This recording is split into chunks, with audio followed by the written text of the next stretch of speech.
Hello and welcome to the fifth talk in the series Deeper into Isaiah. This fifth talk is entitled The Song of the Vineyard, and we're going to get straight into what Isaiah wants to say. We're in the introduction section. Chapters 1 to 5 are the introduction to the book of Isaiah, and he's going to go on then to have three further sections, three books if you like, almost a trilogy, but this is the introduction section to Isaiah, and chapters 1 to 5 form that introduction. And you may remember from what we said previously that those first 5 chapters are exploring the themes that Isaiah will then unpack in greater detail throughout the book as he goes along. In that first section, defining the problem from chapter 1. Second section then, the mountain of the Lord, and we talked then about how there will be a future day in which God's blessing will be seen across all the world. The third section then, the day of the Lord, and we talked all about God's judgment and how God's judgment is necessary. And this week is really about assessment. So this section is all about assessment of God's people, described as the Song of the Vineyard, chapter 5 of Isaiah. Chapter 1, God's assessment of his people. On the surface, everything looks fine, but underneath, everything is a mess. In chapters 2 and 4, we saw from the mountain of the Lord, in the last days, the mountain of the Lord's temple will be established, all nations will stream to it, and we looked at that wonderful future that there will be. Then we looked at the day of the Lord in chapters 2 and 3. The Lord Almighty has a day in store for all of those who are proud and lofty, and they will be brought down. And Isaiah's culmination, his conclusion to this, is stop trusting in mere humans who have but a breath in their nostrils. Why hold them in esteem? Because the Lord is the Almighty God. He is the one who judges. He is the one who assesses fairly and righteously. Yeah, it's been a roller coaster ride.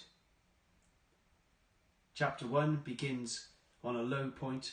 Chapter 2 begins at the start of chapter 2 on a very high point at the mountain of the Lord, then crashes back down again in the second half of chapter 2 and into chapter 3 with the day of the Lord. Back to chapter 4 and the branch of the Lord and another high point. And now we're in chapter 5 and we really hit the Lord's assessment of his people, Judah. We've entitled this talk, The Song of the Vineyard. But this little first section, verses 1 to 7, is actually a song. And it's one of the ways you can split up the book of Isaiah. You can see actually that it's split into pieces where the end piece of that section is a song. It's no surprise, therefore, that the end piece of the introduction is a song. The Song of the Vineyard. This is what he writes. I will sing for the one I love, a song about his vineyard. My loved one had a vineyard on a fertile hillside. He dug it up and cleared it of stones and planted it with the choicest of vines, and he built a watchtower in it, cut out a winepress as well. And then he looked for a crop of good grapes, but it yielded only bad fruit. Now I'll tell you what I'm going to do to my vineyard. I'll take away its hedge and it will be destroyed. I'll break its wall down, it will be trampled. I'll make it a wasteland. And the vineyard of the Lord Almighty is the house of Israel. And the men of Judah are his garden of delight. He looked for justice, but saw bloodshed, for righteousness, but heard cries of distress.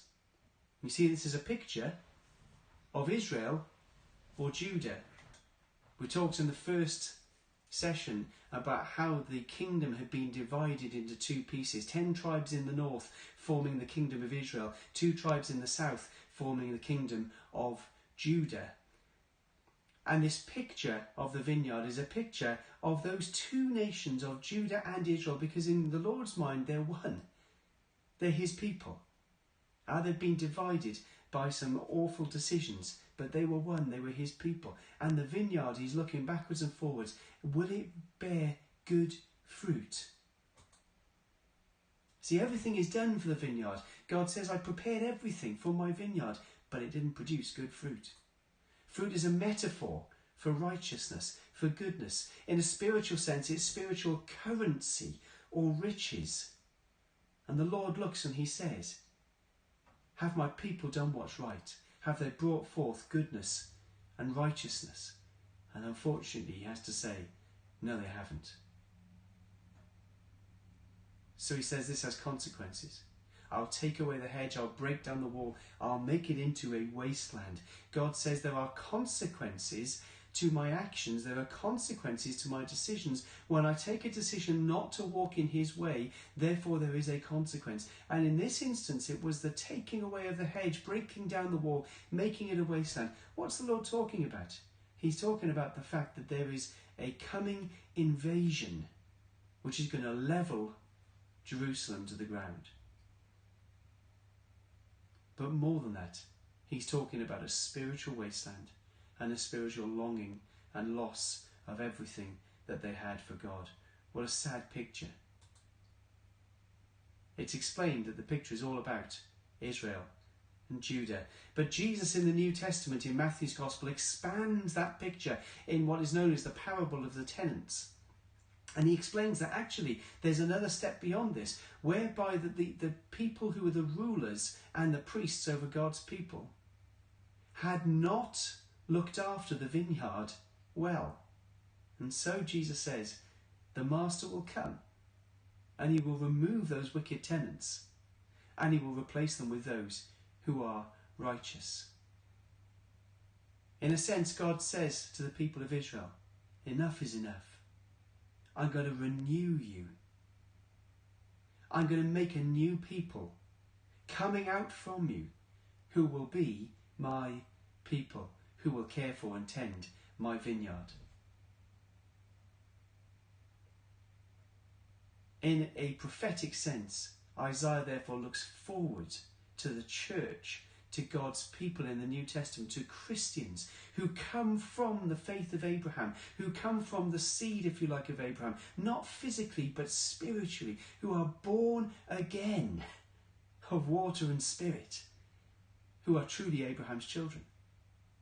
And these are the ones who will then become the tenants over God's vineyard, over his people, to bring blessing and to bring goodness in the way that they look after it. The song of the vineyard. Isaiah follows up then with 6 woes. The first of these is a woe about greed. Woe to those who add house to house and join field to field till no space is left and you live alone in the land. There was a commandment in Deuteronomy whereby you were supposed to have your own parcel of land. The land was divided up amongst each person, amongst each family, and there were dividing stones that were put out so you knew where your piece of land ended, much like a fence. What happened was that those who were rich started to buy up the land of their fellow Israelites against the commandment of the Lord. You see, God intended for there to be perfect unity, perfect harmony and perfect sharing of his land. Everyone was supposed to be able to enjoy his land. But the rich people started buying up land from their neighbours, which was against God's law, and putting together the stones, removing the stones, so that effectively they were making massive fields that belonged simply to them. And God says, woe to those who add house to house and join field to field. What are you doing? You're making yourself rich at the expense of your brothers and sisters. It is greed. Woe to those people. Woe to those people who carry on in excess. They rise early in the morning, they run after drinks, they stay up at night, they're inflamed with wine, they've got harps and lyres and tambourines and flutes, but they have no regard for the deeds of the Lord. Here's the crucial thing. It's not wrong to enjoy ourselves. It's not wrong to enjoy luxuries.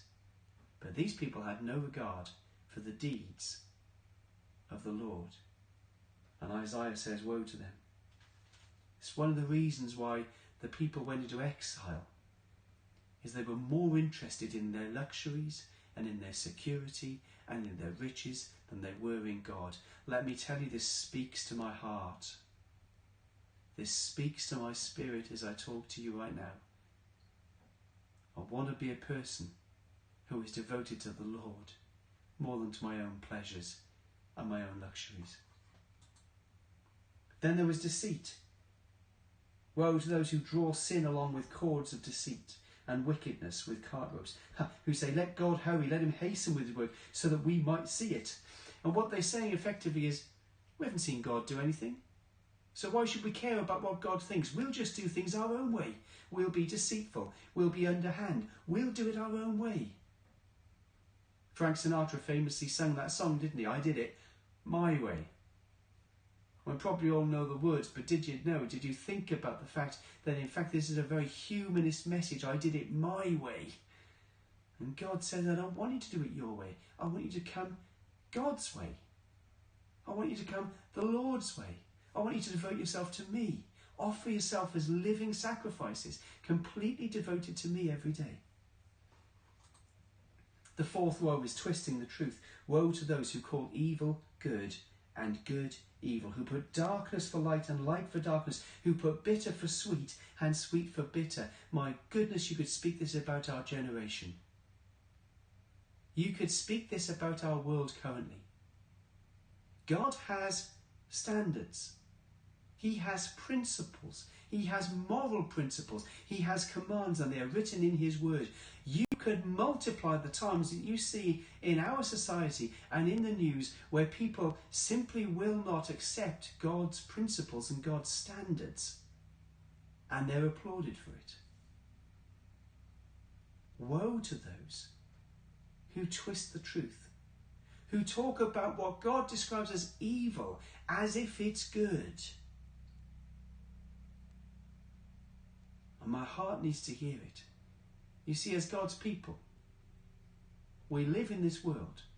We're in this world, but we are not of it. We are not, in that sense, part of it. We don't belong to this world. We belong to a heavenly kingdom. And our principles will be different. Our practices will be different. Our attitudes will be different. We will not live the same way as other people, and other people will be surprised by it. Woe to those who call evil good and who call good evil. Lord, let me stand up for what is right, for what is clear in your word, for what are clear commandments. Don't let me compromise simply because everybody else is doing it, simply because it feels like the right thing to do, because everyone else it has this way about them. Let me not twist the truth. Let me not call darkness light. Let me be a person of light. And then there's pride. Woe to those who are wise in their own eyes and clever in their own sight. I have to tell my heart about that. Do you know what? Whatever I might know, God knows infinitely more. And therefore it's appropriate to be humble in his presence and to realise, Lord, compared with you I know nothing. Whatever I can amass in terms of knowledge and ability and intellect and capability in this world, against you I know nothing. Woe to those who are wise in their own eyes. I want to be wise. Just like Solomon prayed for wisdom and achieved wisdom. But how did he get it? Because he asked the Lord, Lord, give me wisdom. I don't want to be wise in my own eyes. And I don't want to be clever in my own sight. Too clever for his own good. Woe to those who live in that way. And then corruption. Those who acquit the guilty for a bribe and deny justice to the innocent. And Israelite society was rife with all of these different characteristics. And for these reasons, God says, I cannot do anything except assess you, judge you, and therefore punish you for your actions. What's the summary that we see? Verses 15 to 17, so man will be brought low, mankind humbled, the eyes of the arrogant humble, but the Lord Almighty will be exalted by his justice, and the Holy God will show himself holy by his righteousness. Remember that song of the Vineyard and how those owners, those ones who have been looking after it, have been keeping watch over the vineyard, the tenants. And they've done a really bad job of it. And Jesus says they'll be swept away and replaced with others. See, the result, when you have good leadership, is that sheep will graze, as in their own pasture. Lambs will feed amongst the ruins of the rich. There's a place of safety when leadership is good and righteousness. abounds, when leadership is righteous and kind and servant-hearted, then the vulnerable will be able to feed safely. The sheep will graze, the lambs will feed among the ruins of the rich. I want to look at my heart and say, Lord, am I exhibiting these characteristics which are so against your kingdom? Because in each of these cases, God says, I will bring those people low, but I will be exalted.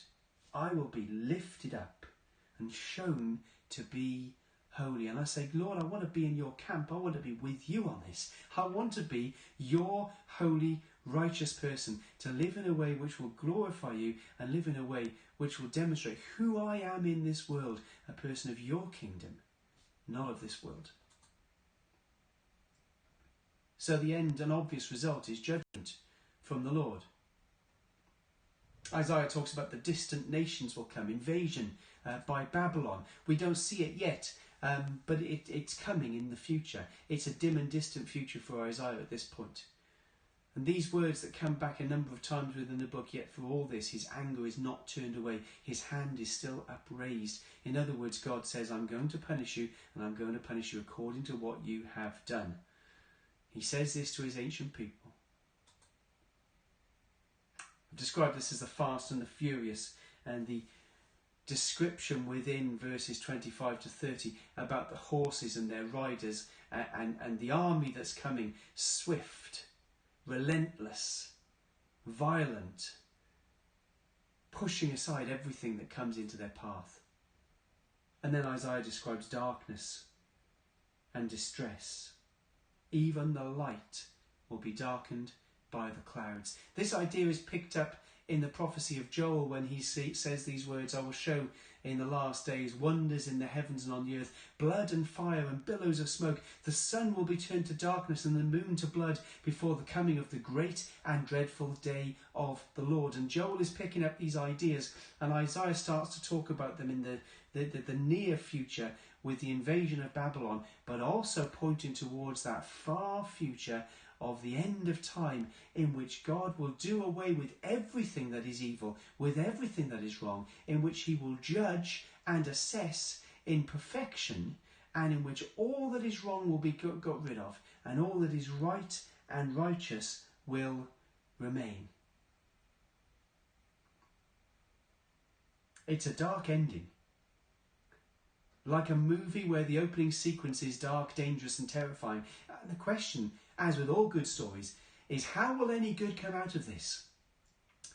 How will this be resolved? Will righteousness win? What will happen to God's people? It's where the exciting sweep of the text is going, and we start that exploration next time out. Yep, the introduction is over. Next time we're getting into book 1 of the trilogy. We're beginning with Isaiah's call and his commission. You may remember that actually it was quite unusual that Isaiah didn't begin with a call, with his commissioning. Most of the prophets did. Isaiah leaves it till chapter 6 to come with his calling, with his commissioning, and with the time that he saw the Lord and started to have those visions that he then starts to tell to us. Those general principles start to become concrete as prophecy meets history, as message meets daily reality, and as God starts to speak in the day-to-day lives of individuals as it was worked out with them. You see, Isaiah is incredibly relevant. We are coming to an amazing, relevant section. How will the Lord resolve all that's happened in this introduction? The darkness, the danger, the terror. How is it going to come around for good? How is God going to do it? Will righteousness win? What's going to happen to God's people? That's the exciting message that we're going to get into next time. Thank you so much for listening.